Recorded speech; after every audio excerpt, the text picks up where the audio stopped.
رئیس کمیته تفتیشاتی روسیه الکساندر باستریکین تفتیش زنازنی گروهی مهاجران را در غرب مسکو زیر نظارت گرفته است.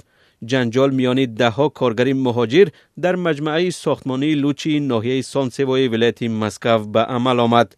نوارهای حادثه را یک قطار کانال‌های تلگرام نشر کردند. گفته می شود جنجال بعد از آن آغاز یافت که نماینده یک گروه کارگران به نماینده گروه دیگر تهدید کرده است. در نوارها دیده می شود مهاجران چوب به دست به همدیگر حمله می کنند. همچنین صدای داد و فریاد به گوش می رسد و چند نفر مردی در زمین خوابیده را لت و کوب می کنند.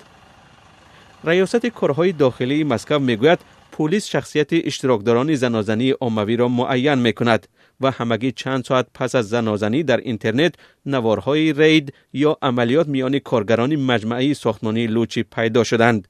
کمیته تفتیشات خبر داد که مفتشان از روی ماده اوباشی پرونده جنایی باز کردند. گفته می شود احتمال برخی از شرکتداران جنجال از روسیه اخراج یا رانده شوند. در عین زمان کارمندان چند نهاد انتظامی در منطقه دوردست سخالین ضد مهاجران رید یا عملیات گسترده انجام دادند. پلیس راه بیش از 250 راننده ماشین‌های سبک‌رو را بازداشت و تفتیش کرده است.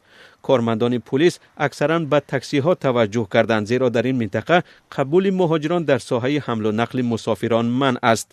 در همین حال کارمندان وزارت کارهای داخلی روسیه همراه سربازان گارد ملی این کشور در دکان‌ها و انشاءات ساختمانی که در آن شهروندان خارجی کار می‌کنند رید انجام دادند. نیروهای امنیتی حدود 60 مورد نقض قانونگذاری مهاجرت را آشکار کردند. علاوه بر این پلیس مهاجر را پیدا کرده است که به گفته مقامات برای خودش حجت‌های تقلبی درست کرده است. در تومن یک جنبش دیگری ملتگرایی برای علیه مهاجران همراه می شود. نشریه روسی اورا با تکیه به منابع خود در نهادهای قدرتی خبر داده است که اعضای سازمان مرد شمالی در مرکز ولایت تومن ستاد خود را باز کردند و به نیروهای امنیتی این ولایت در مبارزه با مهاجران کمک می کنند. مصاحبان به خبرنگاران گفتند که در منطقه های دیگر نیز نمایندگان مرد شمالی در ریدها یا عملیات ضد مهاجران شرکت می کنند.